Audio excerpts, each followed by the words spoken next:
a complete royal pain in the ass if she drugged me along with her throughout the entire grocery store. So what she would do, she would take me to the aisle that had all of the cereals. And in the 60s and 70s, there were a lot of cereals, even more so than we have today. And she would look at me in the eye, all 5 feet 1 inches of her, and tell me, okay, you can pick out 2 cereals for the week. Go. And my mind would immediately melt down because I now had to choose between which cereals I liked versus which cereals had the better toys inside. Right. This would take me 45 minutes to an hour. You know, which meant that you were occupied and she could shop. Yes, exactly. A wise, wise woman who would beat the shit out of me on a regular basis because I just totally deserved it. Each and every time. My father would let me get away with everything. I was the other children in the family. I was the youngest. The other children in the family called me. This explains so much. It does. Yeah. It really does. They called me the crown prince because I could get away with anything with my father. My mother, on the other hand, 5 feet 1 inches of Norwegian fury, put up with nothing. So it was like my dad would be like, "Oh, he's just being, this kid doing horrible things," and my mother would be like, "Nope, come in like a Valkyrie and say, here comes the punishment."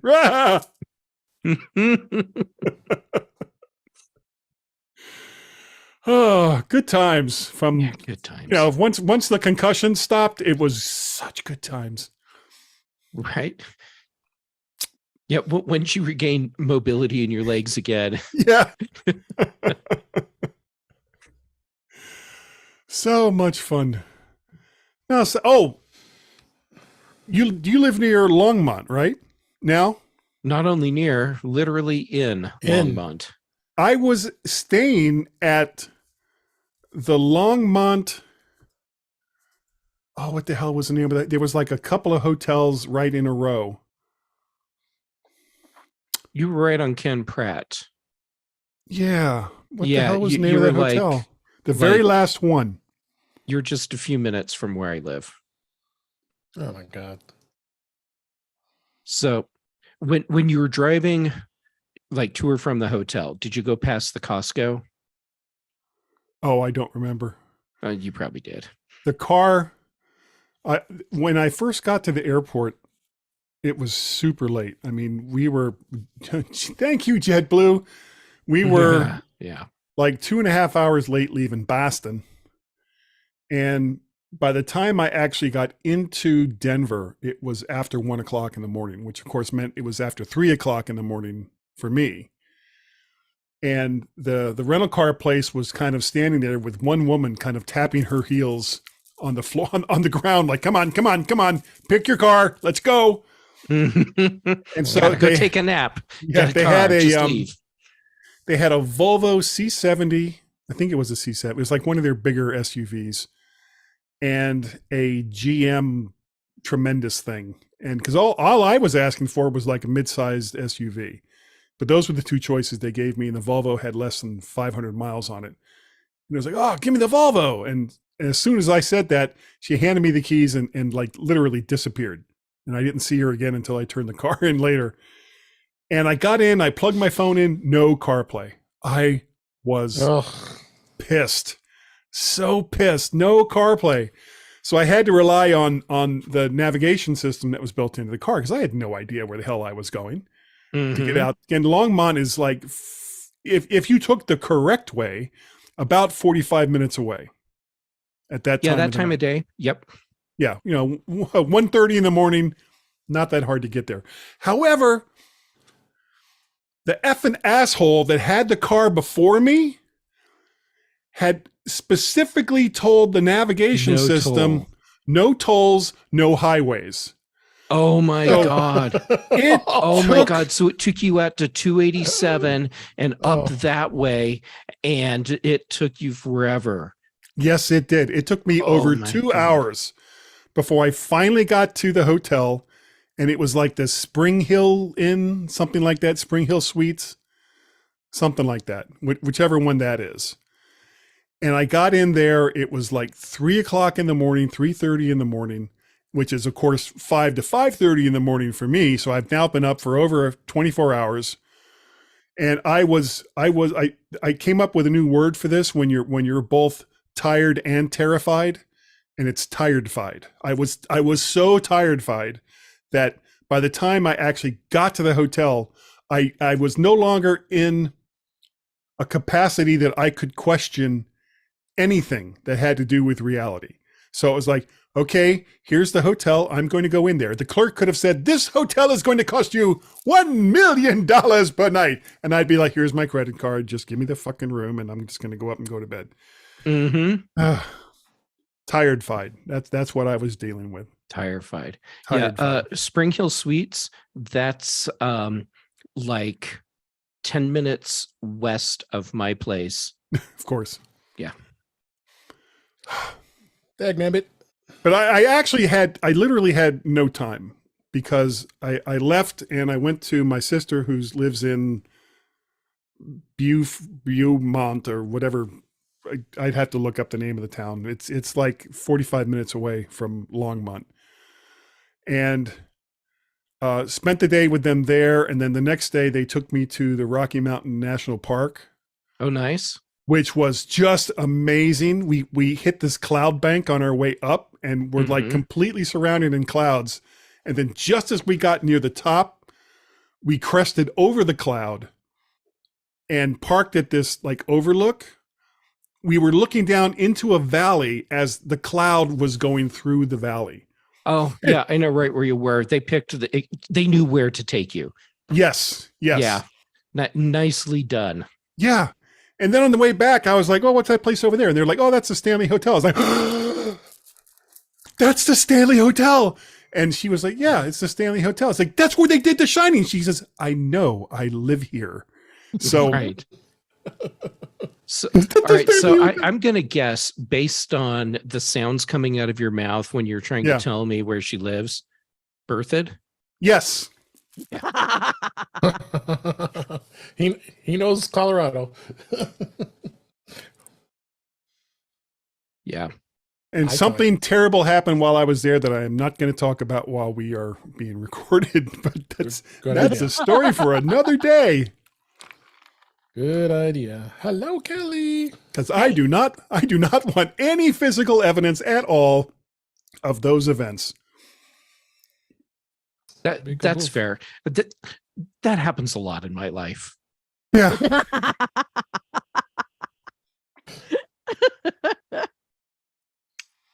Understandable.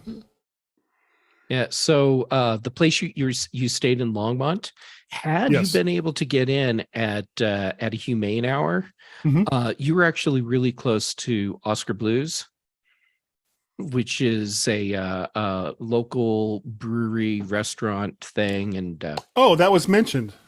Yeah.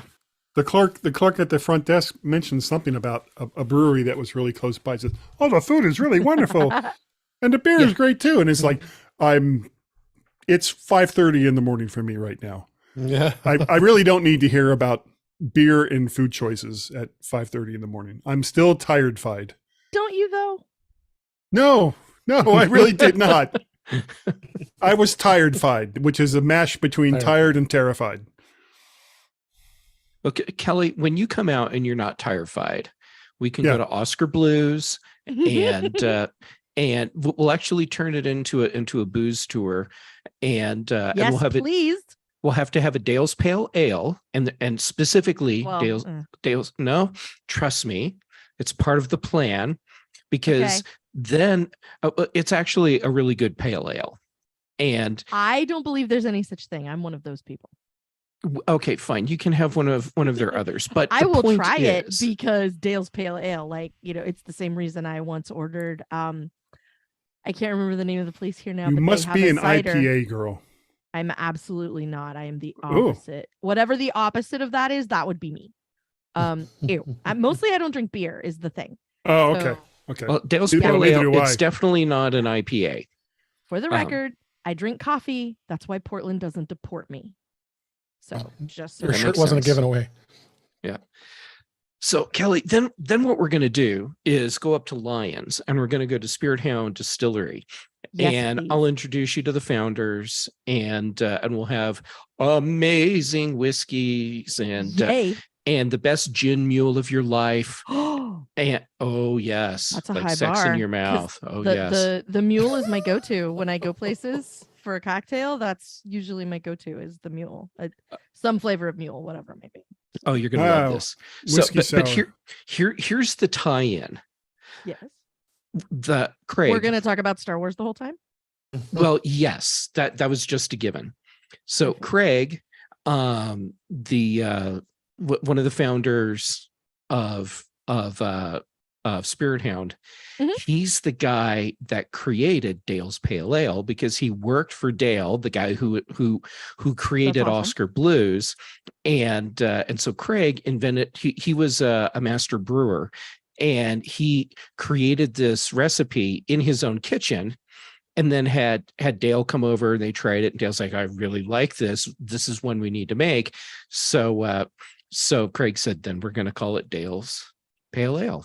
That's Well, awesome. if he's the founder, does he have one called the Gem Hadar? You're not going to believe how you have to ingest that one. I'm just kind of going to point like that, just saying.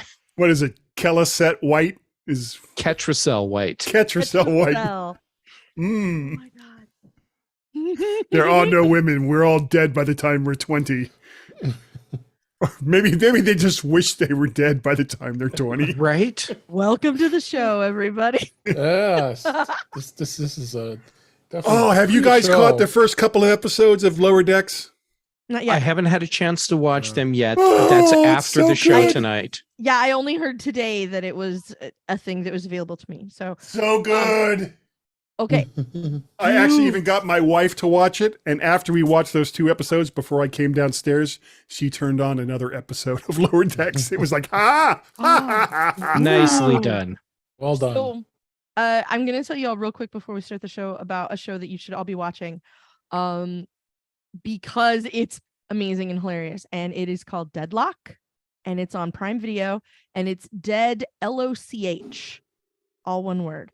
It is an Australian crime show. The 2 women who created it watched Broadchurch and went, okay, what if Broadchurch but funny? And so they wrote Funny Broadchurch, and it's amazing. And What is Broadchurch? Broadchurch is a British crime show featuring David Tennant, and it is the story of a kid who gets killed and the mystery surrounding his death. So Sounds like that, a laugh a but minute. funny. Oh, That's the okay. thing. So yes, dark, but really funny. But it follows all the steps of your standard sort of British, I guess, Commonwealth crime drama, because I've seen some Australian ones that are sort of the same thing. Yeah. So it's your crime show. And because we're in the US, it's your crime show with accents. But it is also hilarious. And the reason I know about it is because one of the main characters in the show is going to be a character in some capacity on the next season of Our Flag Means Death, which is also one of my very favoriteest TV shows. I really need to So- start watching that too. Oh, you That- haven't seen it, Jeff. You are one of the people who it feels like content created in a lab for you. Deadlock is on Prime Video. Our Flag Vastly Means different Death. female detectives, right? Yes. Two What was- 2 female detectives. Our Flag Means Death is on HBO, because I saw Ben was asking what service, and I Oh, you wasn't- mean I don't know if I was Max? clear. Max. I mean HBO is what I mean. I said what I said. And I'm going to tilt at that windmill till the end of time. Apple TV gives you a player you can use in your app for free, and HBO stared right down that barrel for the second melon farming time. You are welcome, David. It is a measure of my love for you that you don't have to edit right now. HBO looked straight down the barrel of that. We're going to just give you the video player for free, and said, pass. What's the name of it? Again. Which one? On Max and HBO. The one on HBO is Our Flag Means Death. Yeah, and I know who's in Our Flag Means Death, and Write I that absolutely down. That's need on to Max. be watching it. And It's Taika Waititi. It's a comedy about Blackbeard and this dude who decides his cushy, well-to-do English landowner life is not for him, and instead of running off and joining the circus, he runs off and takes a pirate ship and decides to go be a pirate. And he was a real dude. Like, how much of the show is based in reality beyond their names, I do not know, but I can tell you, Stede Bonnet is a real dude who is a main character of this show.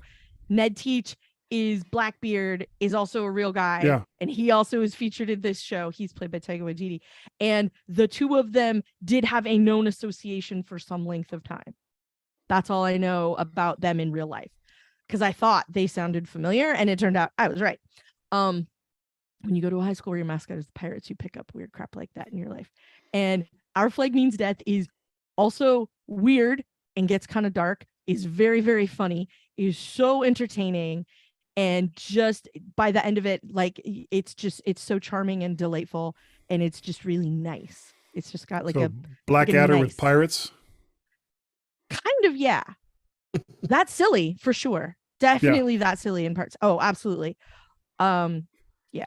You said you had indoor plumbing. I fell in love with a girl named Bob. When I fell in love with her, I thought she was a boy. All right. I think we got to get started now. Kelly, I can't start the show until I finish Norseman, because I need to finish Norseman. And if you have not been watching this, I have not. Put this one on your list. I will trade you. Where's it at? It's on Netflix. Okay. And it's a show that's actually from Norway. And you don't have to watch it with subtitles, because they filmed each scene twice. Once in Norse and then once in English.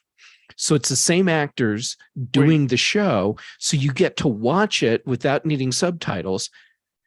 And it is awesome. It's like 30-minute episodes. And it's Vikings. Norseman. Yeah, if they actually had recorded that in Norse, you would still need subtitles. Even Norwegians would probably need subtitles.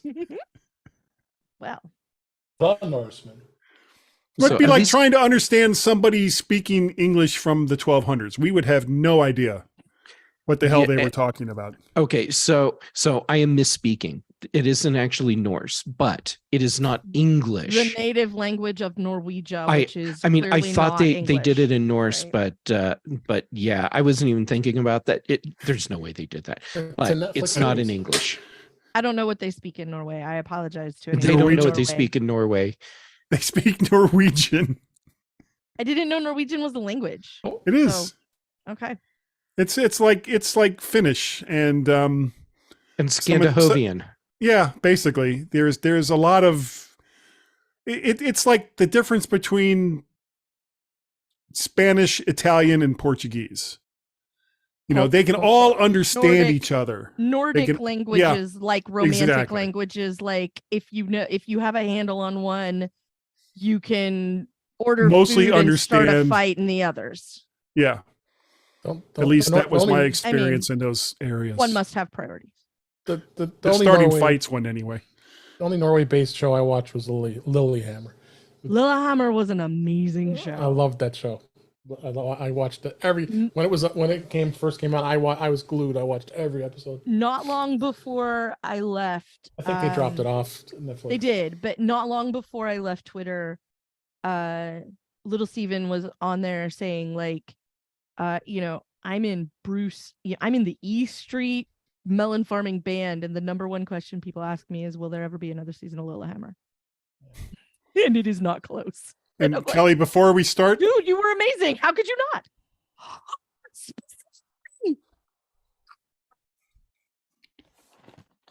sad. They removed it. wait. That has been very popular amongst everyone that has shown up tonight. Oh my god. Oh my god, it's still on here. I didn't know it was time. That's still on here. Really It wasn't a big enough tax write-off for them to yank it. That was really cynical. I don't Okay, think are we I'm ready? What? wrong. From you? I don't think I'm wrong. I try not to be cynical about things. I hope for the best, but I expect the worst. That's really the tightrope that I walk over here, guy. That's what's up. I'm the exact opposite. I always expect the best, and then I lose an eye. And then it's just games. So what I'm right? Or hearing it's is just fun. you can I can't expect remember the which is best which. only once before it becomes a serious problem. Exactly. Yeah. Okay, let's get started. If we must. Okay. I'm recording. In 5, 4, 3, 2. Welcome to episode 270 of In Touch with iOS, the show that talks about iPhone, iPad, Apple Watch, Apple TV, and related technologies. I'm your host, Dave Ginsburg, and Guy Searle is back on the show. I missed you, buddy. Hey, Welcome thank you you, doing? Dave. It is good to be back. It has been. I was kind of out of commission for a while, but I'm feeling much better. So here I am. Oh, I'm so glad you were able to finally get you on here and Finally, have some yeah, fun I know. talking. A couple times Even it's been if like, oh, yeah, I can't make it. yeah, no, we're But glad I'm you're feeling back. better. Good. And then, of course, Kelly Gaman is back as well. I Kelly, am. great to have you back. How you doing? It's nice to be here. Good. I'm glad you're here. And then, last but certainly not least, Jeff Gammon is here. How you doing, Jeff? I'm doing all right. And I feel like I showed up on the right night so that I can just bask in the glory that is this party. Yes, this is good. It has We been have quite had- the party so far. We've had quite Oh, the indeed. pre-show discussion. So, but it was a lot of fun. That's why I have you guys on here, because you're always fun to be on here. So. Because then you Um, don't have to do any work. You just introduce everybody Oh. and like go make a sandwich and Yeah. then take care of It's the like, rest, right? And go. Yes. So Apple, huh? What a week! I'm out. Ah, Yeah, and it's going to be a week. We're pre-week of the big announcement next week, which is like Oh, yeah. as we record this, about 5 days. It's not too far Wow. off. We're going to talk about that, as yeah. well as a lot of very important updates that came through today as we record this. We're going to talk about that and beta as always, and I've got a couple of tips, and we will be just talking here because I always got some great news stories to hit on to talk about. So why not get started and talk about the what was a kind of a big story. I know we're going to have some good dialogue about this one. Apple provides further clarity on why it abandoned the plan to detect CSAM in iCloud photos. Apple, just this past week, it provided its fullest explanation yet to last year abandoning its controversial plan to detect the known CSAM in iCloud photos. If you don't remember this is scanning for inappropriate child and I don't want to say it. The child sexual abuse, Inappropriate content. very let's inappropriate content.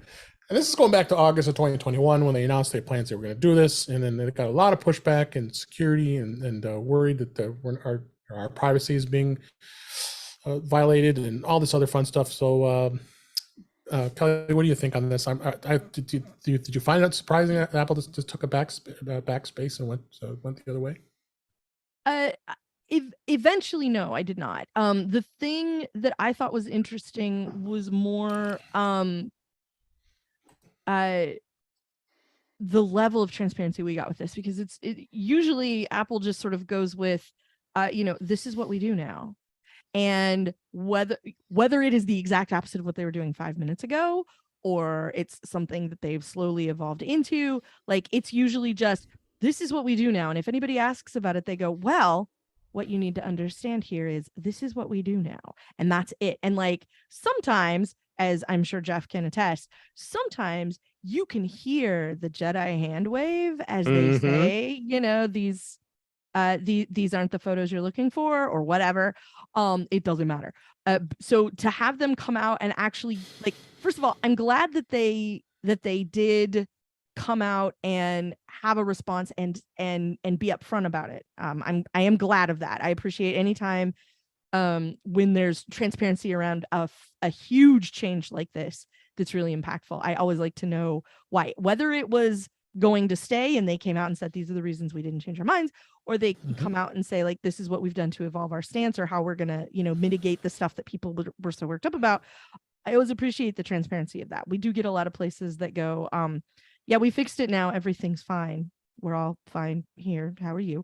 And then that's it. And they never tell us anything about what happened or the fallout of it, and then it just sort of turns into like a bad PR onion and just more layers fall away. And if you think that's not a thing, you should go put LastPass into the search engine of your choice and see what that looks like. Because if you want to see a bad PR onion, I feel like that's an object lesson going forward. Yeah. Anyway, so I appreciated that they that they did come out and make a statement about changing this position. I'm also glad that they did change their position, because this is one of those walk the walk kind of things where Apple said, because I get frustrated with Apple sometimes. We talk about this sometimes over on Mac Voices Live, where Apple tries to bang the privacy drum, and then on the front page of the App Store on iOS every single day is TikTok. And it's not that there's anything inherently bad about TikTok, but nobody can tell me for sure that there's not.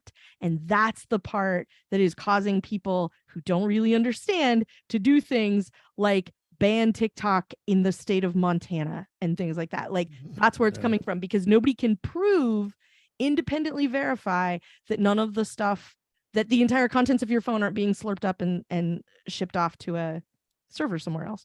So anytime there's transparency around something like this, anytime there's something where Apple actually can do something to say like, we do take privacy seriously, I'm always glad for that. Guy, what do you think on this? Yeah, the moment I heard about this, my first response was, yay, Apple's gonna go after these people that are doing something that is just so abhorrent. But the devil's in the details. And there was no way to have something like this work without kind of also breaking their word as far as privacy goes. So it doesn't surprise me that they've just kind of said, okay, well, we would like to do this, but we can't do it without breaking our word to every user out there that it's going to be 100% accurate, 100% valid, and 100% not going to look at stuff that maybe a lot of our users don't want us to look at, that is completely fine and not illegal or anything.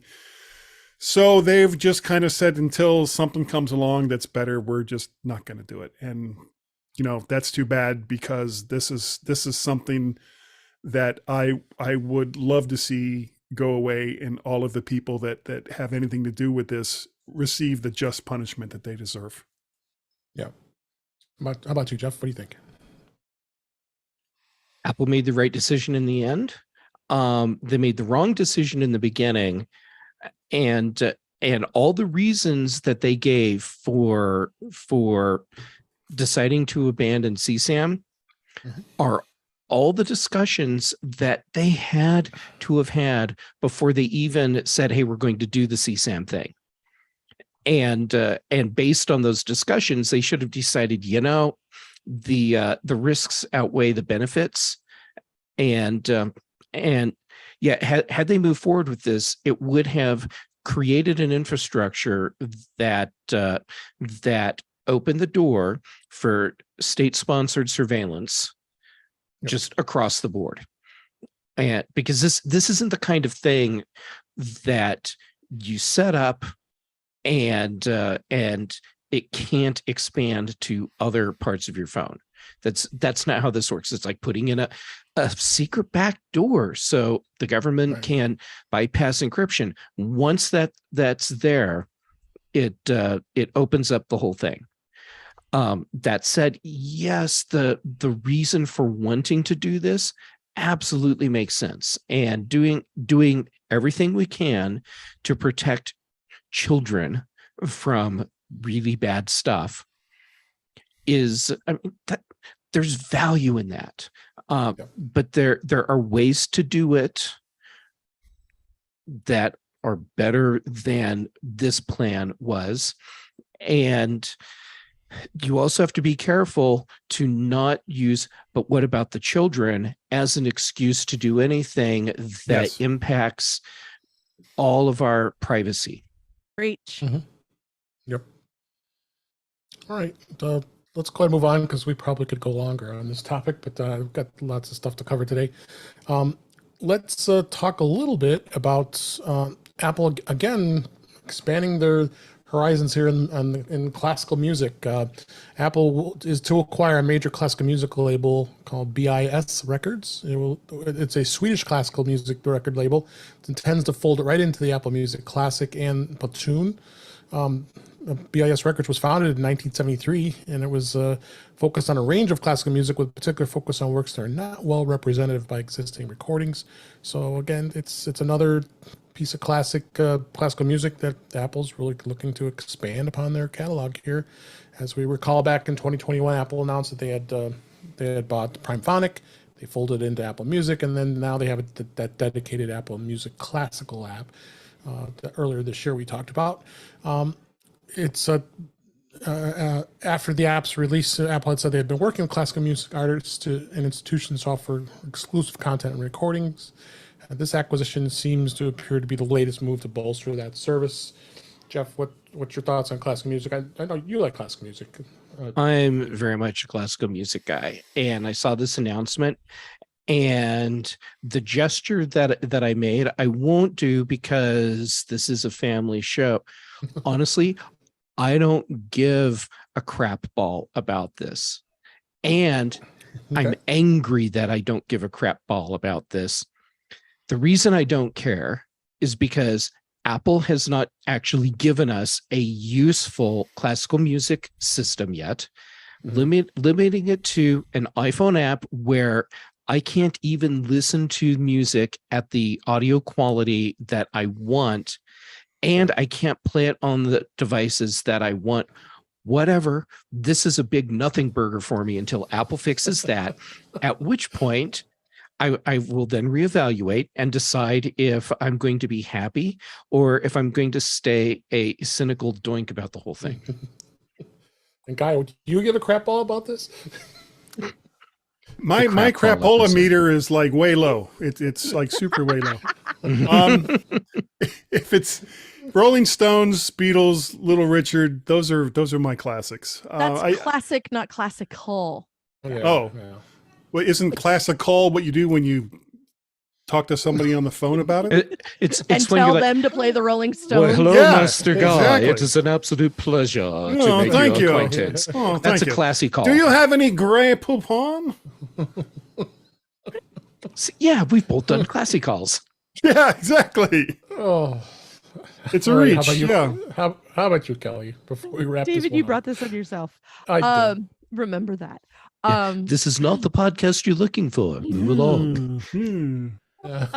I like classical music. I listen to a lot of classical music at work and a lot of film score stuff at work. So orchestral, a lot of that.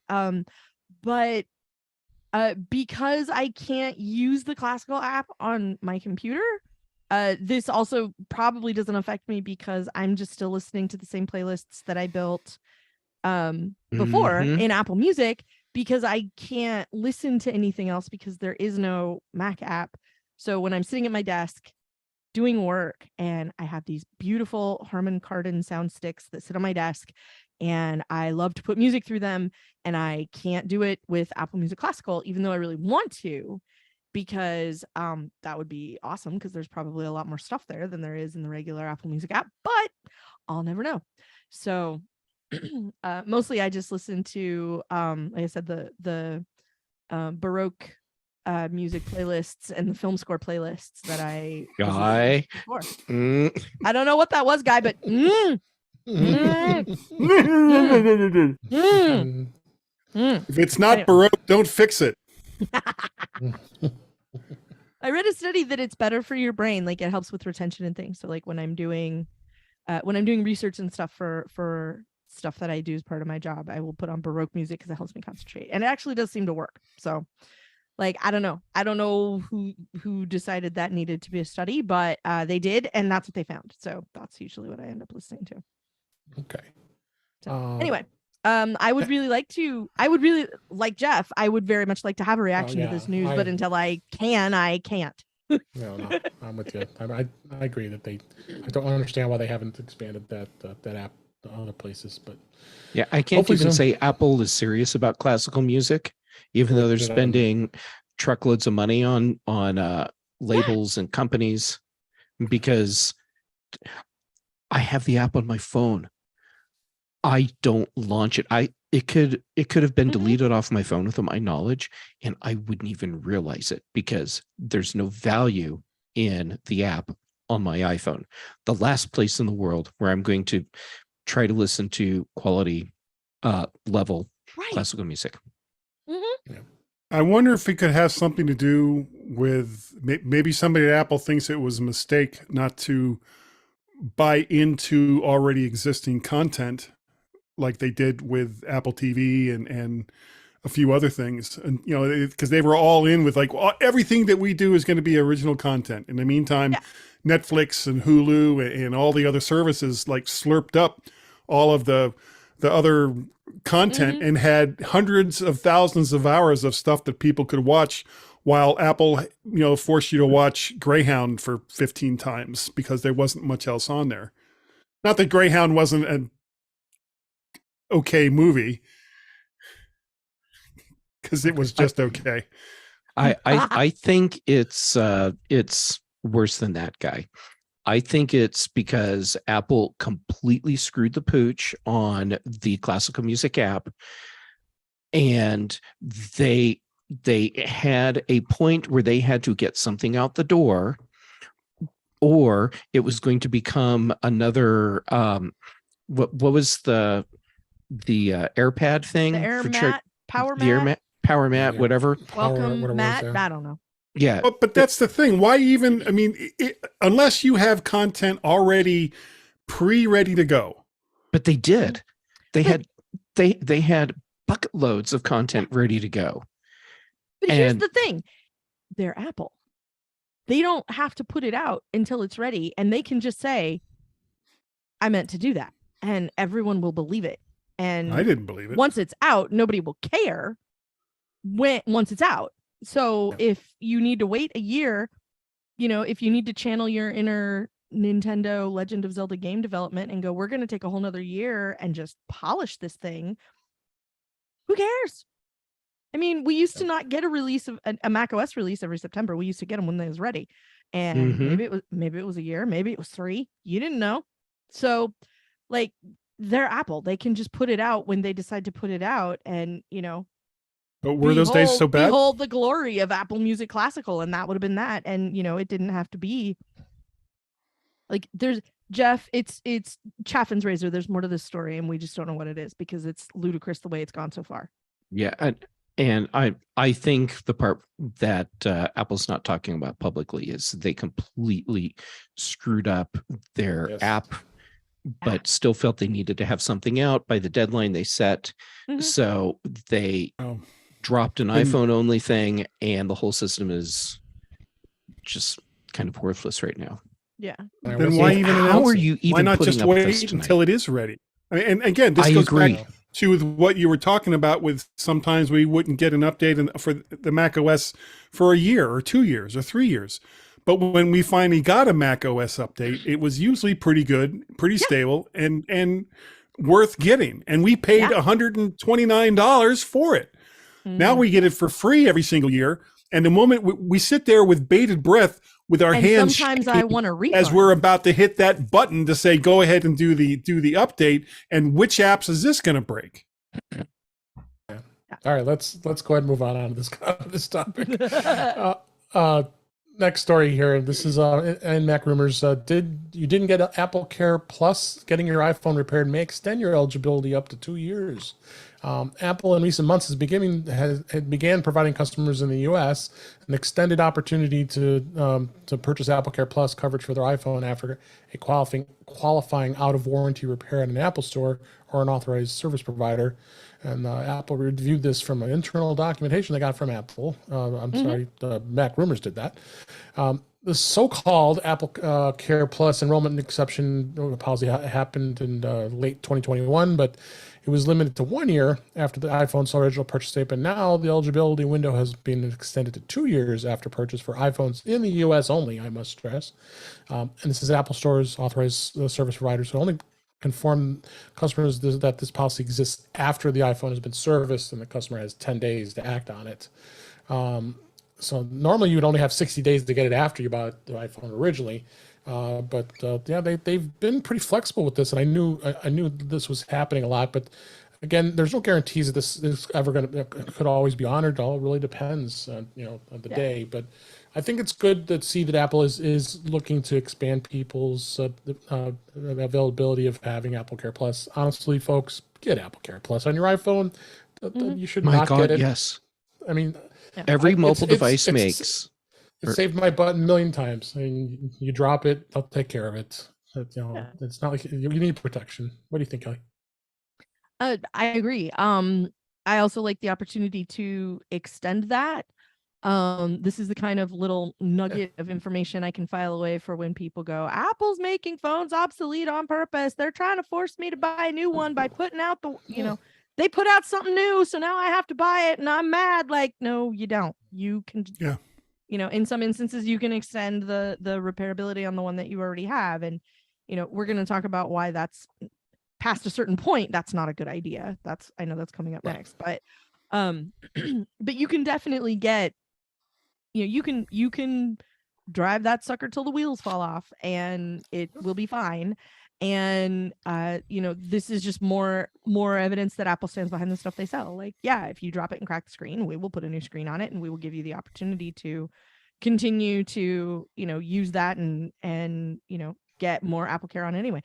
Plus, for all the people who buy it and don't use it or use it once, that's just free money for Apple. So it's part of which will be the majority of people that buy it, really. I mean, it's not like every single person that buys an iPhone is going to drop it or break it. No. Well, and if they do, they may not necessarily take it in. So you don't so that's have to also self-insure yourself and pay out of the nose. It's why you buy car insurance. It's why you buy home insurance. It's why you buy any kind of insurance. Exactly. Not necessarily because you expect a tornado is going to come down and rip the roof off your house, but if it does, then I don't have to. We live on this device. We gotta have it. Yeah, it can't not be protected. Any thoughts, Jeff? If you have a portable device from Apple that has a display of any kind, you buy Apple Care, period. Because all it takes is one drop, and Apple Care has paid for itself because it covers that screen for you. Because you don't have to buy a new device. Right. Yep. So there you go. Giving people an extension on that, great. And if you haven't bought Apple Care, but you're still in a window where you can, go ahead and get it. Yes, you're gambling at this point, but it's smart gambling, because your gamble is, I'm going to break my device, and Apple's gamble is, you are not going to break your device. This is how insurance works, and one of you wins. And what you hope is that it's Apple that wins, because it means your device never was broken and didn't have to be out of your possession for any length of time. Right. All right. So let's move on. One last story here. This, I think, was a humorous story. This is 9 to 5 Mac. It's the iPad OS 17 finally lets you use a Game Boy camera for your FaceTime calls, because why not? Federico Vertucci is the one, he's done some wild things over at Mac Stories. He's done that in the past, but he's back at it again here with a new story on this. He explains that the iPad OS 17 support for USB video class devices opens up a world of possibilities for iPad users, including finally being able to use a Game Boy camera for FaceTime video calls. This is Federico's crazy is his best, and no one else in their right mind would ever even think of trying this, right? So they go through a lot of specifics of how to do this, and I think this is cool because I won't say who I've been working with, but there are some video clients out there that I've been beta testing that they're really looking to expand upon the iPad's flexibility of using external cameras. And this is a good example of it because being able to have a front and be a content creator and using an iPad is going to be so much easier. Having your front and back cameras, and iPad OS 17 is going to make it even more flexible. Guy, you're laughing. I know you'd be all over this, right? Sure. I Game Boy. mean, why wouldn't I use a Game Boy camera from 20 years ago? Why not? No, I mean, this is it's insane that Federico thought of even trying this, and frankly I applaud him for Yes. doing so, and I wish I had thought of it first. There you go. How about you, Jeff? Well, if you needed any reason to upgrade to iOS 17 when it's available, you now have it. Here it is. Here it is. I'm also disappointed that I no longer have a Game Boy. Sadly, I didn't have the foresight 20 years ago to keep mine, or 30 years, however long ago it was, when Long time. when we all were rocking our Game Boys and we were all kick ass for it. I want to do this. I want to do FaceTime calls with friends on a Game Boy camera because why not? Yeah. There might be an uptick on eBay for people finding Game Boys and buying them. Listen, everybody wants green 5 frames a second video to send to their friends and loved ones. Why not? Maybe we can get an update like to Camo or something that makes our 4K cameras appear as if they're a Game Boy camera. I would pay for that. I would subscribe to Game Boy camera mode. I absolutely would. Yeah. That'd be amazing. Anything? Your thoughts on it, Kelly? I love everything happening here. I am fundamentally a very, very silly person. And so things like this always please me because it's just another one of those moments when it turns out I'm not the only person in the world who does this sort of thing. We bought one of those Christmas light displays that has the Bluetooth speaker, so it'll play music with your Christmas lights, but also it will sync the music to the Christmas lights. And so I went outside and I have a little video of like Christmas music playing with the lights all doing the thing. But then of course I also have a song by an industrial band that is that samples Daleks, and so you can watch my lights flash to exterminate, annihilate, destroy, because that pleases me because I'm fundamentally a very silly person. So something like this, people who figure out how to hook an OG 1,000-pound Apple extended 2 keyboard to their iPad Pro so they can type on it, like there's a special place in my heart for that kind of activity because I just like knowing I live in a timeline where that's a thing that happens. And so I love all of this. And part of what I love about this is the fundamental ridiculousness of it. And TJ himself called it ridiculous. So I know I'm on pretty firm ground there, but also because this kicks open again, a door of possibility for what people can do with an iPad. And that's the thing that so many people like TJ, like me, like Jeff, like this is one of the kinds of things that has been missing for so long when people talk about like, oh, it's handicapped or oh, it's been kneecapped and it's never going to be a real computer and all that kind of stuff. Like I'm not looking to Apple to do anything but give us the Lego base and hand that to developers and let them stack whatever bricks on it they want to make something awesome. We just need the plate. And this is one of those moments where Apple gave us the Lego plate and now somebody's going to be able to go do really interesting stuff with it. So this is another one of those moments with the iPad where I'm really looking forward to seeing what happens with it now that Apple has made this possible, because I never wanted Apple to do all the work. I just wanted Apple to make it possible for people who were interested to be able to make these kinds of things work, because that's how you get the computer that works for you is by having the potential there to do the kinds of things you need to do or want to do, like hook up a Game Boy. And I love everything about it. See, now I want to see Quentin Tarantino do his 10th and last movie on a Game Boy camera. Using a Game Boy camera. Oh, my It could gosh. happen. It could happen. It would be epic. You've put that All out right. into the universe now, guys. I did. Think I about did. what you've done. No, Yeah. I am good about it. I am so good with this. I want to see this. Even if somebody just wants to channel their inner Tarantino, please get a Game Boy camera and film something that looks like Pulp Fiction with it. Thank There you. go. Just do a couple close-ups on feet and a couple gunshots. Yeah. You've got a Tarantino movie on your Game And- Boy. And some classic 70s music. Yes. Okay, there you go. All right, let's go on to the topics for this week. Before we do that, though, I make sure I want to shout out everybody that's in the chat tonight.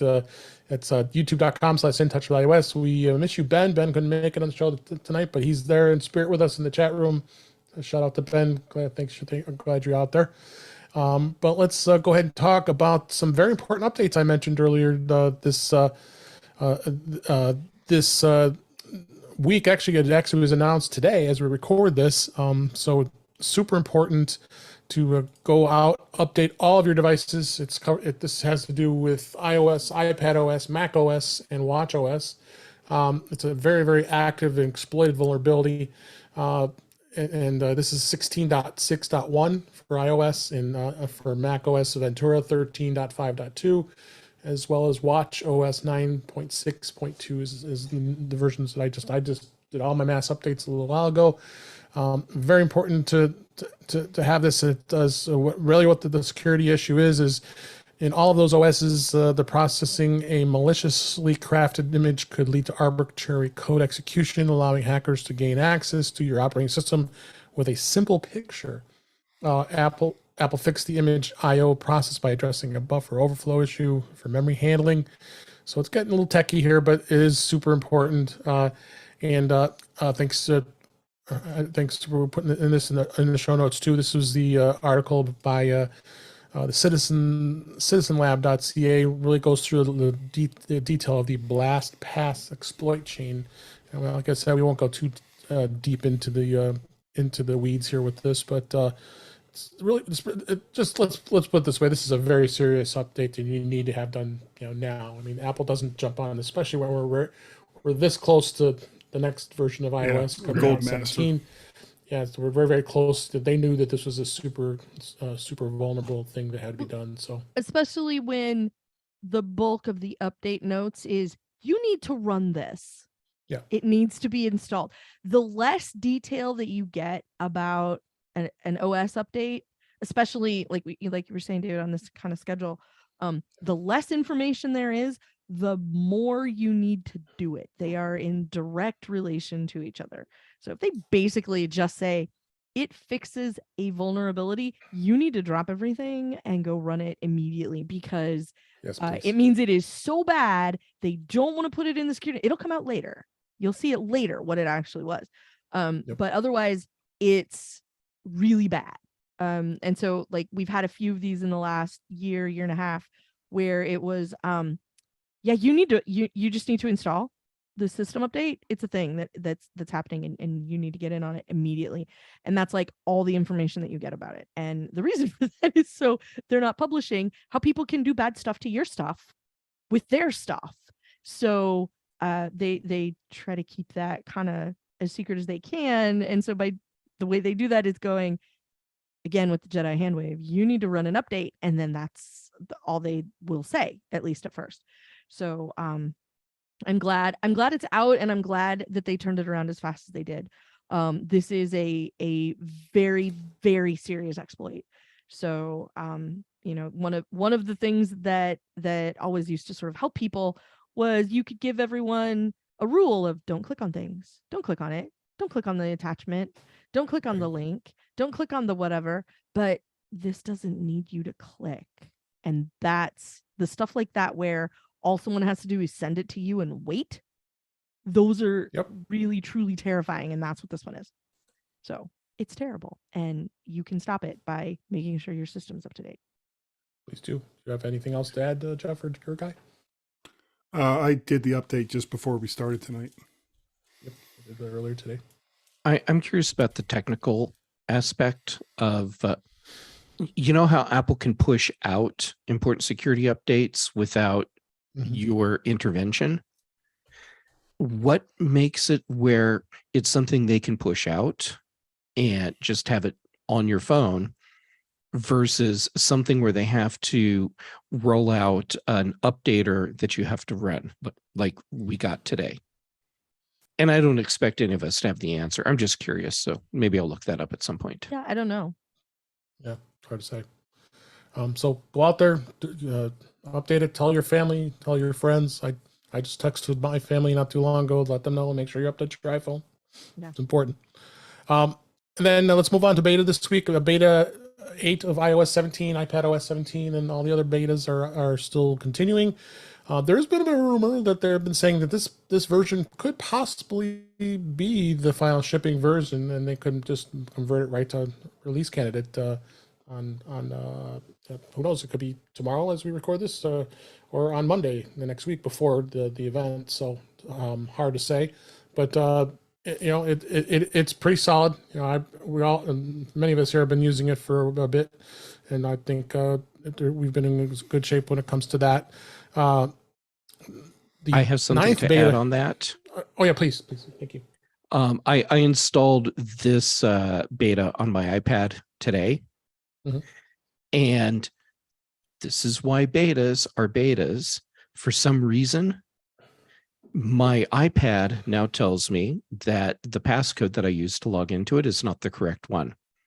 I can't log into my iPad after installing the latest iPadOS 17 update. Well, interesting you say that, because at least on the iPhone, I have an article in the show notes here about the fact that you are going to be able to change to a new passcode if you forget it. They give you up to 72-hour grace period to do it without being locked out of your device. And there's a description of how that works and how to do it. But they are specifically talking about the iPhone, so I don't know if that's going to work. No, it's iPadOS 17 as well. They say, okay. I'll play with it. Maybe there's something I can do there and get back in. But this is why it's my sacrificial iPad. Oh, absolutely. Because I always say that. I can wipe this thing and start over, and I'll be fine. Yep. If it was a production machine, I'd be kind of screwed right now. Absolutely. Very unhappy. Very unhappy. So that's out there. So be aware of that. But this is definitely going to be interesting to see where it goes. And the other thing too, that I have a link here, is the fact that there's rumors saying that iOS 17 and iPadOS 17 will be likely released simultaneously. Unlike last year, there was quite a separation. A long time. Last year, I think the iPadOS didn't come out for another almost 2 months after iOS. A long time. 16 came out. So it's looking like Apple has some confidence that iPadOS is pretty solid, that they don't think they would have to do that this year. So, quite frankly, they should. There's really, the difference between iOS and iPadOS is it's a hair's bit of difference as compared to going to the Mac OS. So the fact that you've got iOS is ready to go and iPadOS for reasons is not the only reason I could think of is that they've got new iPads in the works that they want to get out with the brand new OS. Other than that, it's like, just release them both at the same time. Get on with it. Yeah. Oh yeah. Every year is never dull when we follow this. There's always something different. We have all the years that all of us here have been covering Apple. It's never been a dull moment when it comes to not one OS releases. So why not keep it exciting for us? So let's go ahead and move on. And yes, as I mentioned at the beginning of the show, Apple is going to have a big announcement. This is the pre-episode of this event. The event's going to be happening on Tuesday, September 12th. It's almost guaranteed that they're going to be announcing a brand new iPhone, the iPhone 15, as all the rumors have been set. And it is definitely something that's going to be exciting, I think. I mean, I always get excited when a new iPhone comes out, and I always get it. So you always get to hear about it. So I think I think it's going to be a really great thing to see, and many of the features that are going to be available we've been talking about. There's a number of different features that we're talking about with the iPhone, including a titanium frame, which will weigh less, and of course, we're always going to get the faster processor. Wi-Fi 6E is going to be another thing, but the biggest thing that's going to happen is USB-C, and it's almost a guarantee at this point that it's going to happen because of the EU. Apple had forced their hand. They obviously did not want to make two different versions of the iPhone for not in the EU as well as other countries, including the US. So they're definitely going to be they're definitely going to be changing it from what everybody says to the USB-C from Lightning. It's been a long time with Lightning, over 10 years since we've had the Lightning connector. So I think it was due. So they also are looking to do a much more vast improvement. And Ben, we talked with him last week. He actually, I have a link in the show notes with his blog post that he talked about. This was a long time coming. It was overdue. We really needed to get this universalized. And if anything, I think this is an opportunity that maybe iPhone sales will even go up higher in a lot of more Android conversion because of the fact of having a USB-C port, which that's been on the Android devices for quite some time. So that is definitely going to be something interesting to see when it comes to the iPhone. Jeff, do you have any thoughts on where you think the iPhone? Any predictions of what you think with the iPhone 15 beyond what they've been talking about? Well, I've been steadfast in my belief that USB-C is not coming to the iPhone, and at this point, I fully expect that on Tuesday, Apple will prove me wrong, and we will get iPhones with USB-C. And someone pointed out on one of my social medias yesterday or today that when Phil Schiller was on stage at whichever iPhone event where the Lightning port was introduced,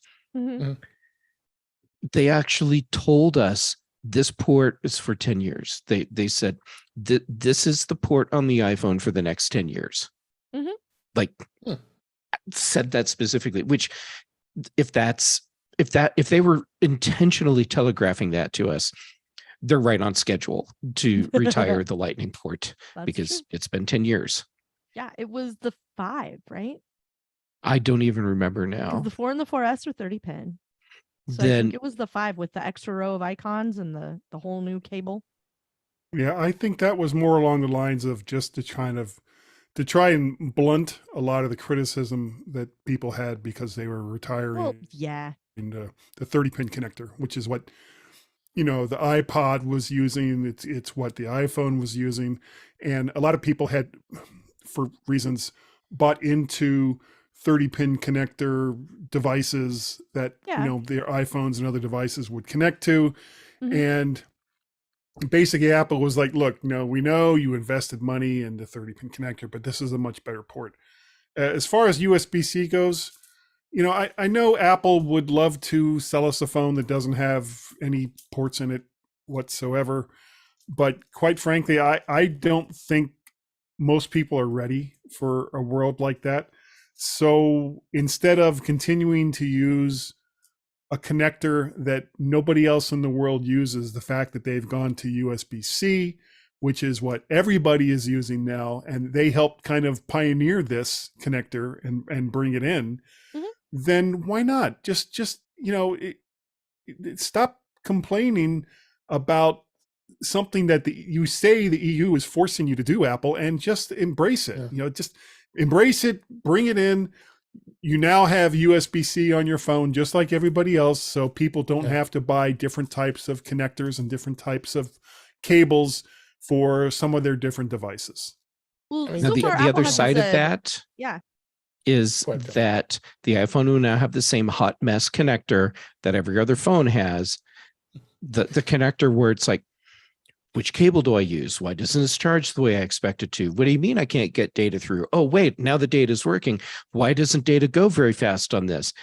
Because the whole cable thing for USB-C is just a dumpster fire. And it's a disaster.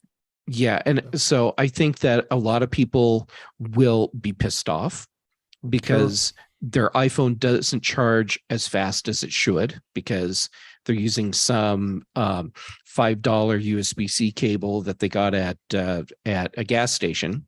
Dollar General.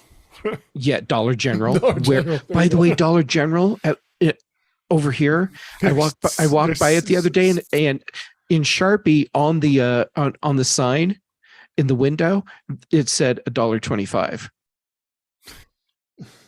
I thought Dollar General was Inflation. insurance. No, Yeah. Oh, it's like generally Dollar a dollar. Tree. Yeah, it's generally $1.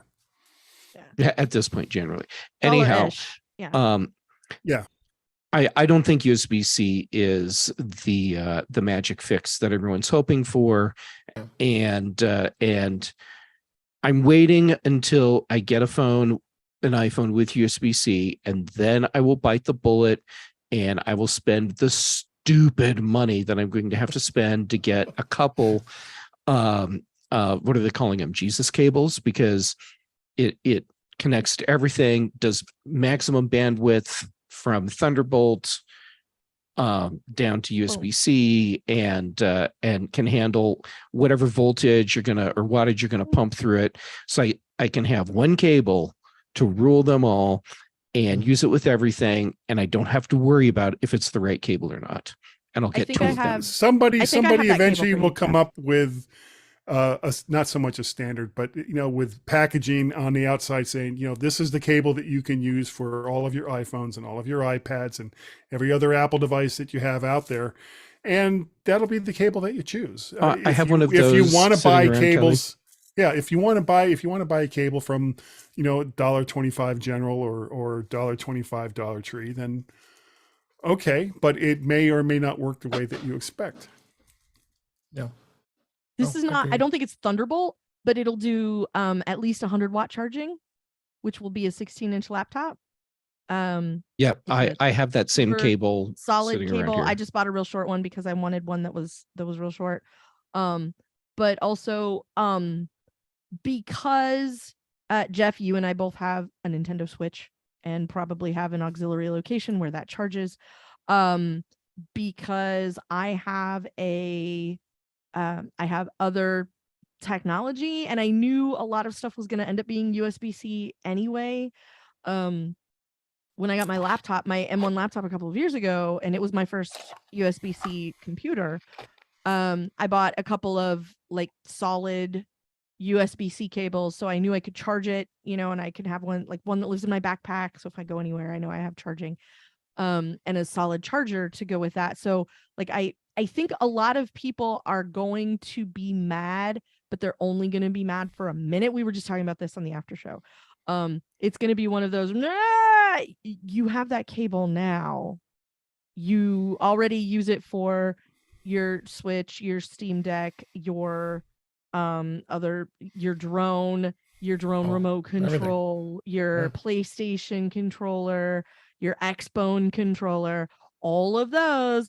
That little oval thing is the thing that Apple's trying to give you now, the one that you already got with your computer, the one that you were mad about when your watch cable wouldn't plug in to the square charger that you got with your original iPhone 4. Like that thing is the thing that you're going to get, and then people are like, oh, because also the landscape has changed dramatically. Like Jeff, I know you said that USB-C is a garbage fire, and that's true if you are trying to do very many specific things. If you want Thunderbolt throughput, you're gonna have a bad time.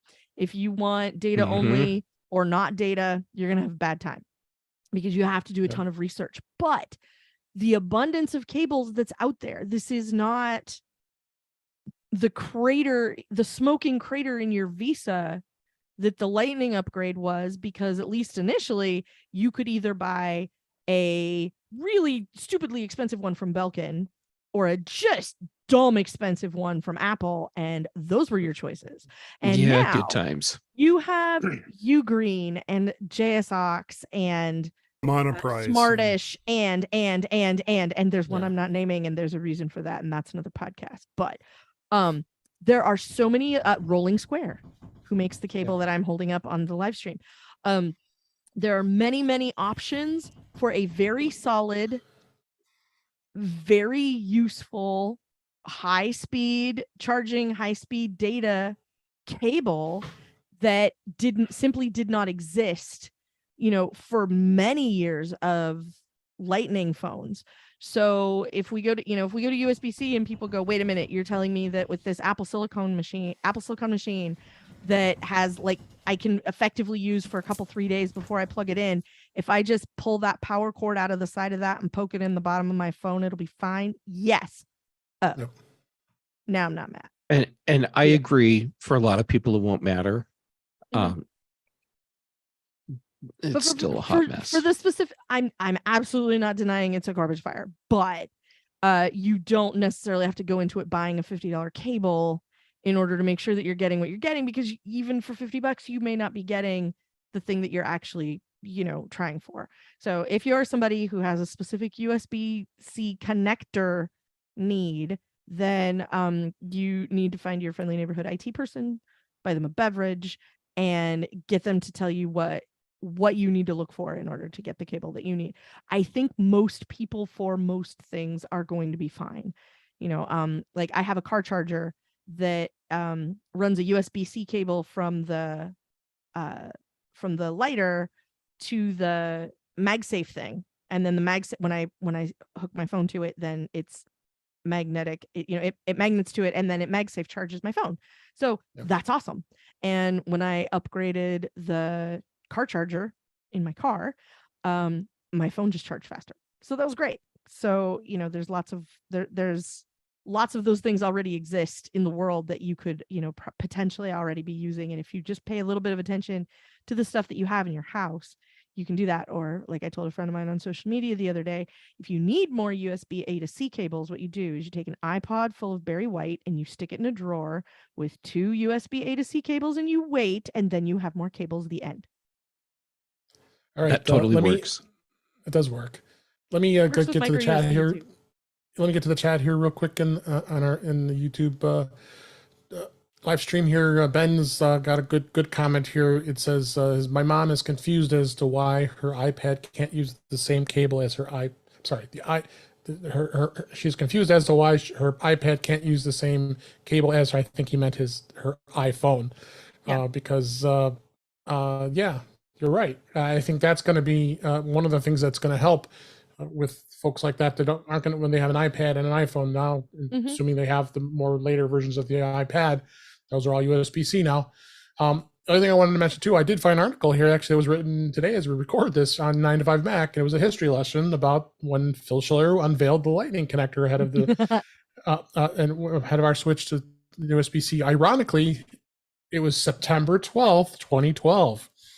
I mean, there we go. It's a whole nother year. You people are welcome. You got 11 years out of it. But it's the exact same date. So we're going to get USB-C more than likely 11 years later, and on the same exact date. And it was the iPhone 5. You were right, Kelly, that was the first iPhone that switched from 30 pin to Lightning. So we got extra out of our investment in all of our Lightning cables. Okay. Extra year. We need to stop complaining, and I need to get over it. We got an extra year. Yeah. So take a look at it's kind of a fun history lesson to go back. I remember vividly watching that keynote when Phil came on stage to talk about Lightning. We got kind of excited, and everybody else so disgruntled and like, why would I got all these 930 pin connectors, and then people buying those ridiculous big giant adapter to a Lightning connector and plugging it in because they had to keep their cable. And so if you had an iHome clock radio, you needed that. You needed that, as well as the what was that? The hi-fi, the Apple hi-fi, the iPod hi-fi, iPod hi-fi. God. Times. That was and then you had to worry that your phone was going to break with the connector is going to break in the phone, because was the flexible. only thing holding the phone upright at that point was the dubious lightning connector on the 30-pin adapter. Yep. Good times. It's a lot of it was very good times. One other thing, the things that we're probably expecting is in hardware. They've been pretty much rumoring, and this is all Mark Gurman, who's very good of getting a lot of really good information on the rumor mill from Bloomberg, that the AirPods Pro are going to get a USB-C charging case. Of course, I didn't even mention the fact that the name of this event is Wonderlust. I still don't know what the hell that is, but okay. I thought it was an Oasis song. Yeah, that's Wonderwall. Right. Yeah. So that's going to be interesting to see where that goes with the AirPods Pro 2. And I also want to know, are you from what they're saying, that they may not even come out with new ones. They're going to be the same ones, just the case will have USB-Cs from what they're saying. And are they going to sell the case if someone who has all of us who have the Lightning case, can we switch it to the USB-C case? You know, if we think back, they did do that when they got the newer version that had Wi-Fi charging. Wireless charging capabilities. The OG AirPods, when they got the wireless charging, you could just buy. Yeah, you were able to get a case for that. So there hasn't been any much rumblings about that. So, so this sounds like it's going to be a pretty high focused iPhone event, but I'm sure there's going to be plenty of other things that they're going to get lots of portable device updates. Yeah, I think it's going to be. Don't expect any Mac stuff. Yeah, no Mac stuff. No TVs. No iPad. I bet we get a watch. We might get an iPad nudge. We didn't even talk about the watch. They could do an iPad update. They could do a mini if you're supposed to carry it around with you everywhere. I've heard pockets that will hold an iPad mini, so it's possible that maybe we'll get a new mini. With the watch, Apple start making pants with pockets big enough to hold these things. That's just ridiculous. Carhartt already does, but fair point. But yeah, yep. What pants? But I mean, they're also talking rumors on the Apple Watch that potentially that Apple's switching their manufacturing, that they might be 3D printing watches that have instead of the normal manufacturing that they've been doing. There was, of course, a pretty hardcore rumor, so I was kind of like, why would they do that? Somebody said once. Metal 3D printing? Yeah. Why? Stamping is faster. At scale, I can't. Yeah, but they're not stamping. Yeah. Yeah. They're doing molds. Okay, well, it's 6 of one, half But dozen still, of another, really. I'm with you. Why? But at the same time, well, that's cool. Yeah. Certainly not for metal. I don't expect that at all. Mm. Yeah. So, and there's a number of things, but I'm not going to hit on all these rumors because just watch the event. We'll find out. Yeah. Yeah. And I've got links, all kinds of links in the show notes, including Mark Gurman's Power On newsletter that he sends out every week from Bloomberg, which is an open, free one you can read. So you'll have behind that paywall. Take a look at that, as well as all the other stuff that's there as well. Go ahead. I came up with a reason to do 3D. It's less wasteful. So with molds and machining, which is what you're doing right now with a watch frame, you potentially have less waste if you're doing metal 3D printing. Mm-hmm. That's all I've got. Yeah, that would make sense. I'll put a link in the show notes so some of that discussion. That's the kind of thing that Apple would decide to do for those kinds of reasons. Like there's no scrap at this point, So yeah, I could see it. Yep, I'll have an article in the show notes. Macworld did a discussion about this, and you can take a look at that for yourself. A couple of things I want to talk about before we wrap up this week. Backups. I was talking to somebody and I wanted to talk a little bit about backups, specifically backing up your messages so you don't lose them. There's so many people who don't who just completely rely on just, okay, iCloud's backing everything up for me and I don't have to worry about it. And then when they go to restore it and they realize, oh, wait a minute, where are all my messages? All my messages are gone. What? Years and years of messages, and that's probably one of the biggest problems besides photos of the bulk of the size of your backup is because people save everything in their messages app with the photos and graphics and everything that they're sending back and forth. So I wanted to talk a little bit about how you should be doing redundancy. You should be doing alternate backups as in addition to your iCloud. Now, yes, I fully promote having iCloud as a backup mechanism, and you definitely have to get the, at the very least, 200 gig service for iCloud. Don't bother with the 50 gigs unless you really don't have a lot of stuff. I mean, I think maybe some people will be okay with that. I have a family plan as part of the Apple One bundle. It's 2 terabytes. That really is helping my family, and we're only using a little over half of it, so we still have a ton more space left. So it isn't a big deal. Maybe 50 will work with you if you want, if that's your budget, but go with 200. I think that's the best way of doing it. But that's the first most primary thing, the way you got to back things up.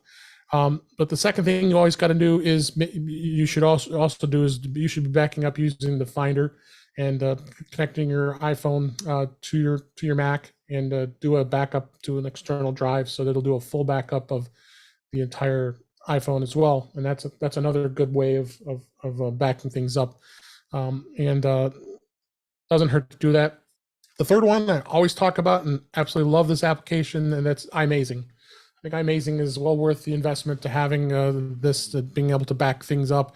What's the amazing thing about iMazing is the fact that when you run the app, you can get to that backup, and if you need a copy of a text message from Messages or anything, you can get to it and be able to export it. And that's one of the best things with Messages is the fact of being able to export a message you had dialogue with somebody into a PDF, or you can export to any number of other formats. And I tell you, that probably comes in handy a lot of times, especially in the legal world, because you watch all these court shows and everybody always has text messages to prove whatever they're proving in the court of law, and they have everything printed out, they have everything electronic, and this app alone makes it super easy to be able to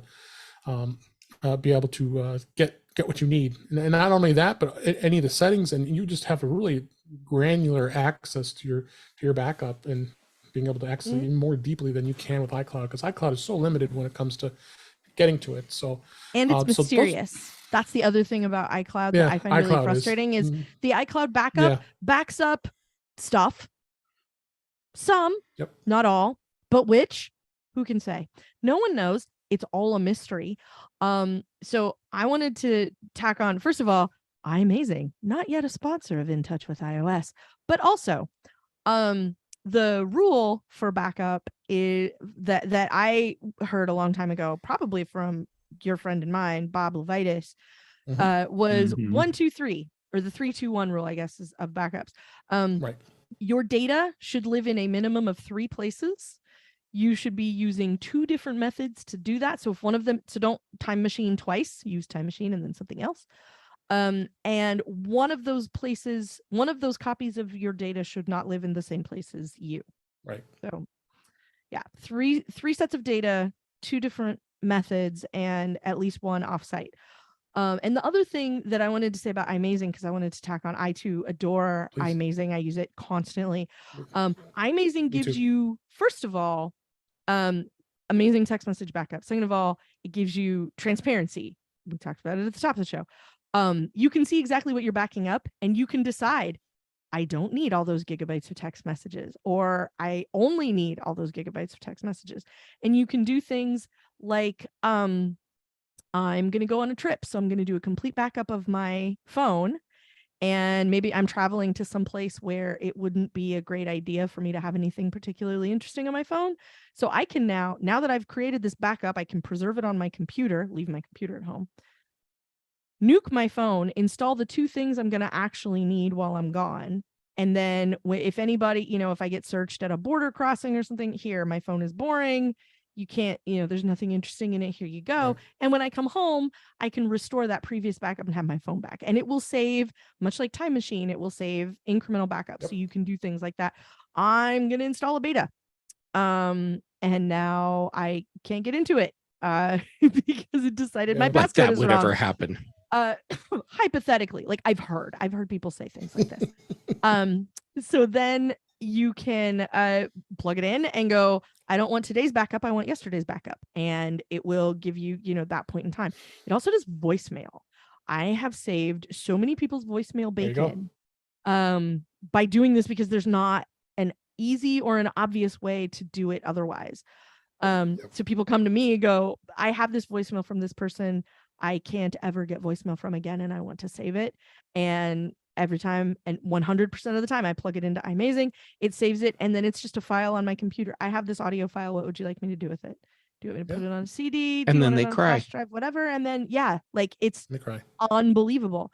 But also like the other thing that about iMazing that is awesome, that I think sometimes even people who like it don't always know about, is you don't have to plug your phone into your computer anymore. You can set up the Wi-Fi backup, and then as long as your phone is in the vicinity, then you get a backup, and you can decide what that backup is. Maybe it's just your apps, maybe it's only your text messages, like you can adjust what all those things are, where it lives. If you have like an external hard drive you want to make a copy to, that gets backed up elsewhere somewhere, you can do it that way, and that also really, really helps. And I think in my day job, I have had people who didn't bother with iCloud backup or didn't have any other way, like never hooked their phone and their computer up. They had no relation, the phone and the computer had no relationship, and dropped it, and it was obliterated, and Apple couldn't recover anything, or it got lost forever, it's never coming back, and now they have no starting point for their data. And that kind of thing usually will kind of get people on the backup bandwagon. But the thing I try to explain to people is you want to be on that bandwagon before you need to be on that bandwagon. So let's say I pick up your phone, and like this is an example I use with people all the time. Suppose I pick up my phone, suppose I pick up your phone and walk away with it, and you never get it back. What now? I'm completely screwed. Yeah, we can fix that. Here's how. So same with your computer. Most people's computers don't go as many places with them as their phones, but whether the loss of the phone was an embarrassing story or not, it does happens to people all the time. Before everybody carried around a computer in their pocket, when I worked for a company doing hard drive support, the statistic we were always given was at least 50% of people will experience data loss on a computer at some point, and at least 25% of people, and like 25% of people actually back up. This was in the era before Time Machine, so I would like to think that number is higher. It may not be, but that's a whole lot of people who are going to lose data and not be able to do anything about it. So don't be that guy. Oh, please. Yeah. So highly recommend that what we just discussed, and we'll have links in the show notes of iMazing, and anything you need to know about backing up your complete backup of your phone. Even do it with your iPad. I think it's important to do both. If you have an iPad as well, make sure you're backing all that stuff up. So and take care of that. So one more topic I want to hit real quick here is a couple of us on this panel. I think it's just including myself and Jeff. We were talking about this on iMac Voices Live a couple weeks ago, that we all joined this new social media called Spoutable. And I'm actually pretty impressed with how it's grown and how it has some interaction. And Jeff, what have been your initial thoughts with Spoutable since you joined? Well, I joined back when you could first get in. Oh, you did? Okay. And so for me, it's a comparison now, because when I got into Spoutable, it was like walking into a big room that has nothing in it. Yeah. And way at the far end, there was someone, and they were looking at the wall, so they didn't even know I was there. And now there's a bunch of people in the room. So Yeah, in the beginning, it was worse than an echo chamber. It was like an anechoic chamber, and now there's activity, and it feels like it's really coming to life. It seems so, and I think we just kind of just it was I think it was brought up when Chuck Joyner did his survey of all the different social media uh, availability out there, and Spoutable came up, and I'm like, what is that? So I didn't even know about it either. So then we joined. So I think it's kind of a fun place, and it's not as noisy, of course, as X, and just as an additional way of interacting. So I don't, Cal, you haven't even joined Blue Sky, so I know you're probably going to be resistant to this too. So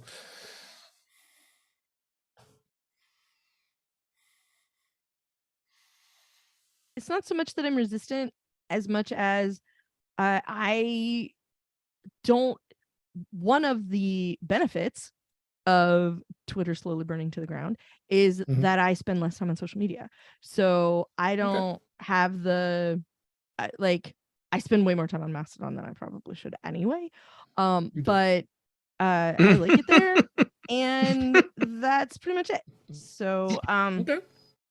That's what's great about having choices. Yeah. So I like it there, and it's fun and weird, and I get to have random entertaining conversations with people. And it like all kinds of people, which is also the part that's really fun. It's got that very early Twitter vibe of you can randomly say something to somebody and have them totally reply to you, and that's pretty neat. And so I haven't put the patience into any of the others, and part of the reason for that is because I used to be the person. I signed up for Friend Feed, and what was the one that had the horrible, there was one that had a horrible name, and there were others that all kind of wanted to be Twitter, and there was like Identica and Elo and like Plurk. It was called Plurk, and like the feed went the wrong direction. I forgot about that one. There are so many more that I have forgotten. And like all of them, like I just got so tired of having to go prowl through and look for like the people I know who follow absolutely everybody, so I can just go look through their followers list and find all the people I was looking for anyway, and have to go do all the thing again. And like I don't have the enthusiasm for it anymore. And I think part of that is just having spent a long time on Twitter and then watching it burn to the ground. But also just like I'm kind of waiting to sort of see who wins, and I know that because I'm not name steading, then I'm not going to get the username I want on any of these services anymore. But I'm not resistant to them as much as it's just sort of like burnout. Is it going to be here in another 6 months for me to even care about? Because there were a whole bunch of them that like totally were not. So. Okay, you've been kind of stepping back a little bit from social media too. Is something you might want to explore? I actually had never heard of it before this conversation, but I have it up on a webpage right now, and I'll take a look at it. Probably not tonight, but sometime in the near future.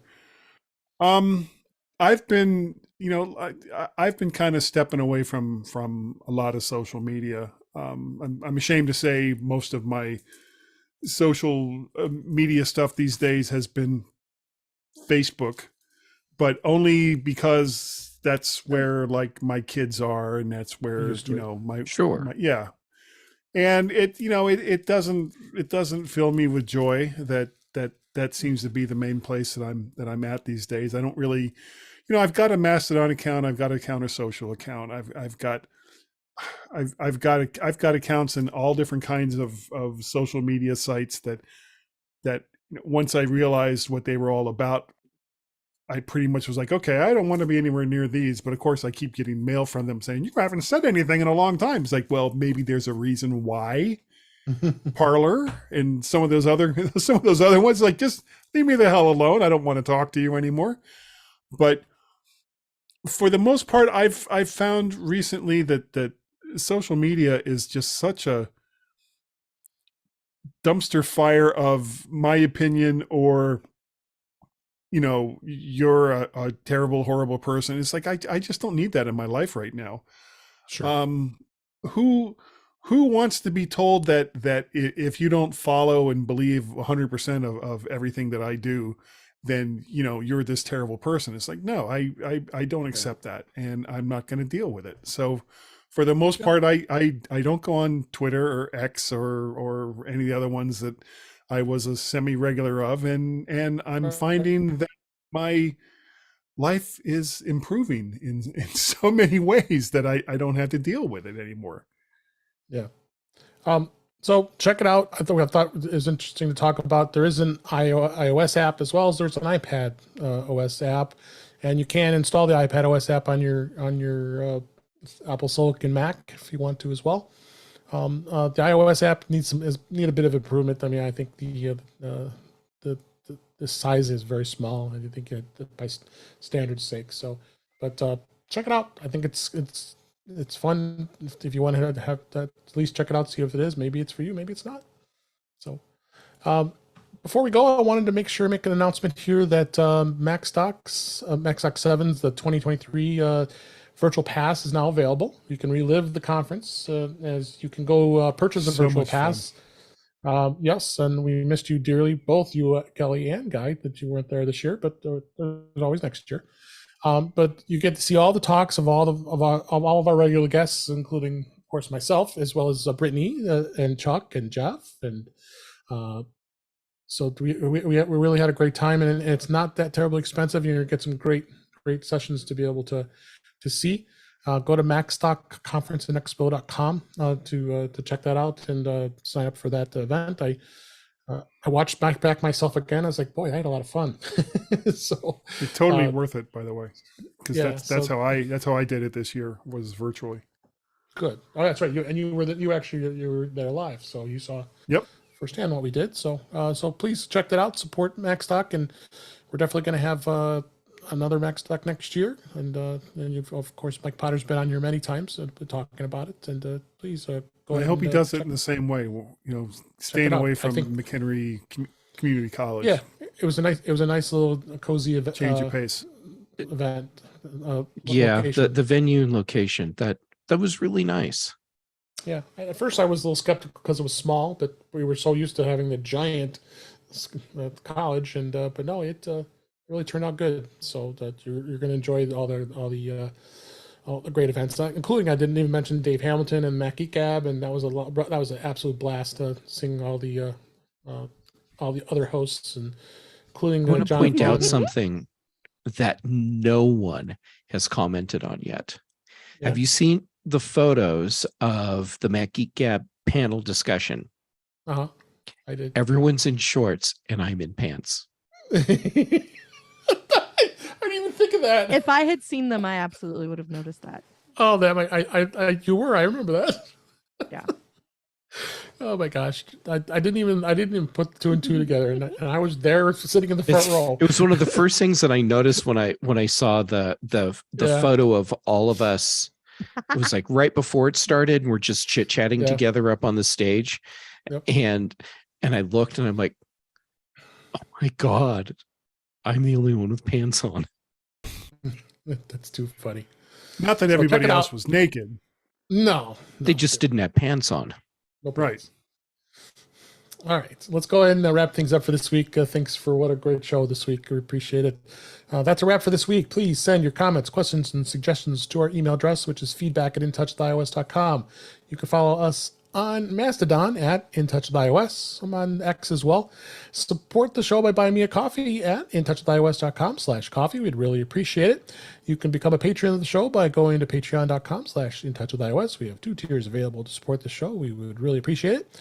Make sure you like, share, subscribe so you are notified when we are live streaming, which is at 8 p.m. Eastern Time at 5 p.m. Pacific on our YouTube channel, which is youtube.com/InTouchWithIOS. Great to have you in the chat this week, Ben. We'll look forward to having you back on the show next week. This is where you can also watch the current and past live streams and listen to past shows. Visit In Touch with iOS magazine on Flipboard, where many of the topics we discuss are flipped into that magazine. The link is in our show notes. You can subscribe to the show in your favorite podcatcher, including Pocket Casts, Overcast, Apple Podcasts, and many others. But better yet, just go to our website, intouchwithios.com, where all the links to all the ways to listen to us are there. I am Dave Ginsburg. You can find me on Twitter, on Mastodon at DaveG65, as well as X. And Kelly Goodmont, I'm so thrilled you were back on the show. It was great to hear you on the after show this past week. I'm so glad that was back after a 9 or 10 month hiatus. But the and work all of 2023 hiatus. Yes. We figured it out, I think, live on the show. Yes. That was our first show of 2023. Yeah, and for those concerned, as soon as we were done, we took a quick pit stop and then came back and recorded another show hot on the heels of the first one. So we have there's a whole nother one ready to go. We're gonna have 2 episodes in 2023. Record. Yeah. So I'm very excited about that. So that's back. The rest of the time you can occasionally find me in the Peanut Gallery Hill when I'm not actually on the show. And you can sometimes find me over on Mac Voices Live. And the rest of the time I'm either playing Nintendo or I'm goofing off on Mastodon, where I am Verso at mastodon.social. Great. Thanks for being here. Appreciate it. And Guy Searle, it was always great to have you back. It was way too long. I'm glad you're feeling better and you were able to have some fun with us tonight. Where can people find you? Well, you can find me as Mac Parrot and Vert Shark over there on the X, Twitter, whatever. Thing. Yeah, that thing. I sometimes post, but for the most part, I just lurk and shrug my shoulders and go away. You can also find me over on Counter Social and Mastodon.social as Mac Parrot. If you want to send me an email, that would be guy@mymac.com.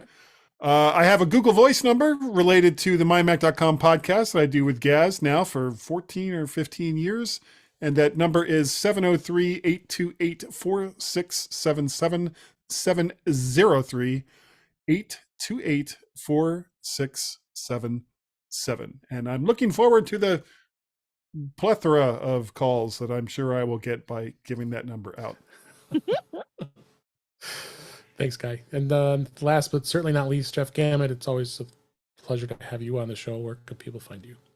Well, thank you for letting me back on yet again. So for the socials, I'm Jay Gamet on basically everything. I'm posting on Mastodon and Instagram. And but here's the secret. Everything I post on Instagram, I have an IFT recipe set up that sends it to Mastodon.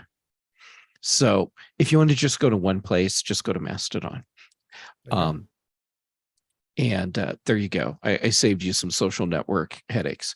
Then for shows, Chuck Joyner keeps letting me back on Mac Voices Live on Tuesdays. Dave keeps letting me back here on In Touch with iOS on Thursdays. Then on the British Tech Network on Thursdays, I'm your interim host for the big show. And then again on Fridays for the Mac show. And then Brian Chaffin and I record the Context Machine. Great. Thanks for being here as always. I was going to mention, Guy, you said 14 years of my Mac. It's been a little over 7 years for this show. So yeah. So it's been quite a run, and we love doing this show. Well, you started it right after that first Mac Stock. I did. Right? Yeah. I did. Yep, I sure did. So if it wasn't for having great guests like you guys, it would be a show. But I really love doing this, and I really appreciate you being here. And listeners, we appreciate you listening and watching, and we really appreciate it. And listening and watching, and we just have an absolute blast doing this. And until next time, we'll talk again soon.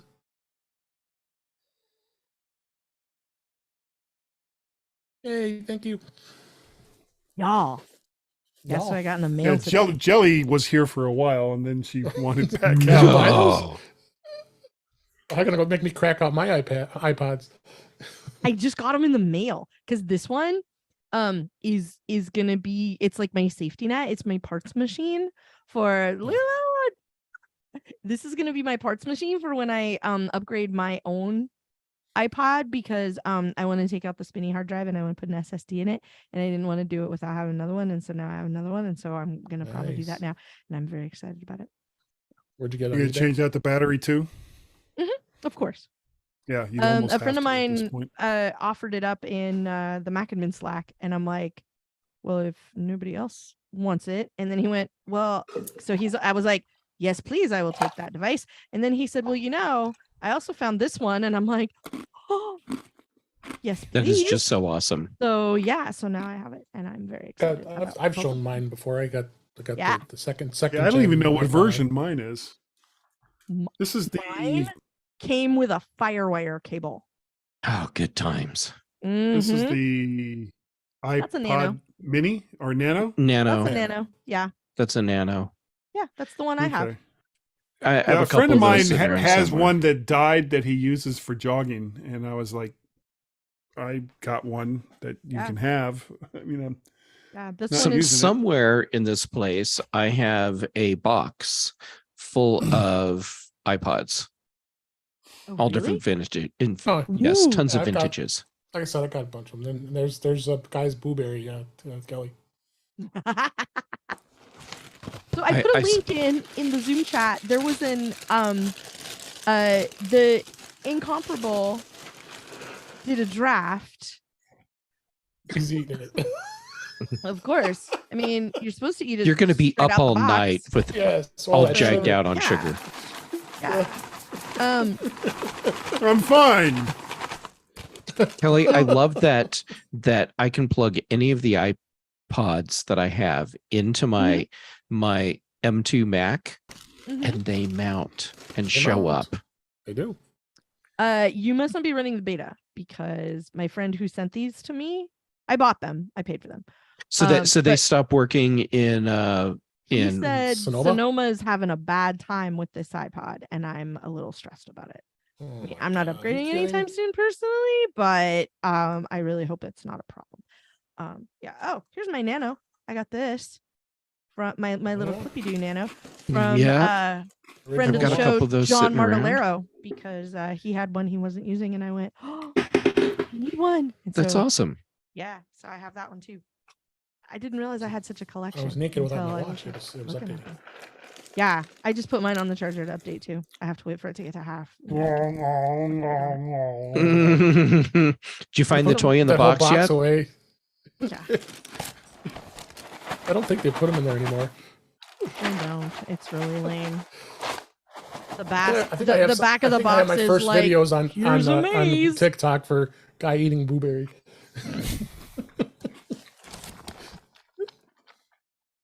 so good. I didn't realize it was cereal season, and now, yeah, I'm gonna have to go get some.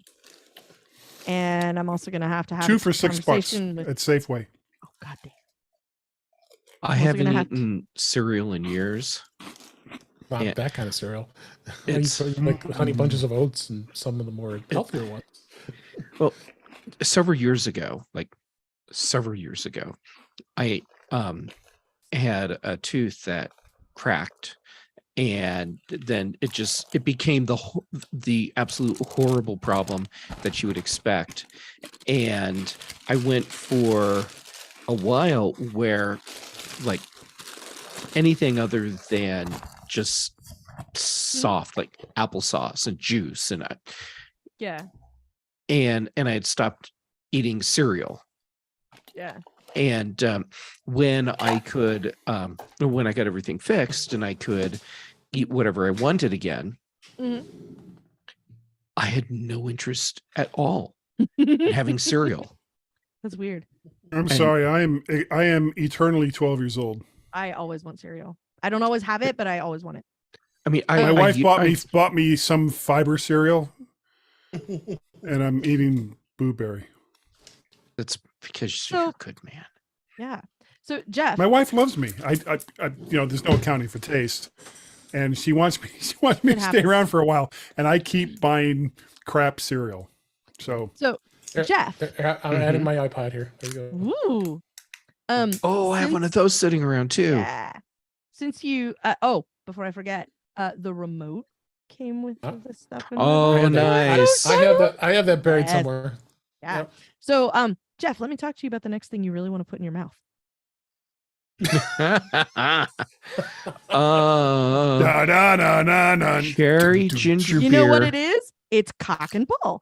It's cock and bull. But not just regular old ginger beer. If I can do it because it's backwards.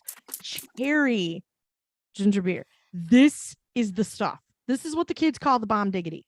You need all of you need it. But I knew specifically that I needed to create a joke for an audience of one, and it was Jeff. And let me pitch to you the next thing to put in your mouth: cock and bull. I need to put some cock and bull in my mouth. You absolutely do. Once you had, because you I'm gonna drink. say good night to the stream here. No, it's just getting good. Kelly, here's an idea I have for it already. Because I like having quality ginger beer on hand for mixed drinks. Yeah. Yes. And Fever Tree does not count. It's No. way too mild. Yes. And sometimes Bundaberg's a little much. Yeah, depending what but you're doing. it depends on what you're doing. Yep. But I'm thinking a dark and stormy with the cherry cock and bull might be really interesting. Well, that's what's happening to the next bottle of this that I've got. But please report back. Okay, I will. It's also not a hard sell for Mr. Kelly to go spend a little time making rum drinks, so I may not even have to actually do anything, but say please.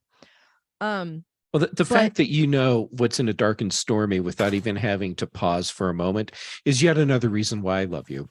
It's why we're friends, my dear. Yes. So, and I knew you liked having good ginger beer, which is why I wanted to point that one out to you, because the cherry is just, it's hard to find. I can only get it reliably at one particular liquor store here in Portland. It may be more available other places, I don't know, but it's super awesome and it's so delicious. So there you go. There's my review. I will check it out. Thank you Jeff, for the Who makes it? You're welcome. It's Cock and Bull. Bull. Ooh, Yeah. excuse me. Since you're 12, I'm gonna just let that sit there. I wanted to tell you guys. Since I'm 12, I don't understand the reference.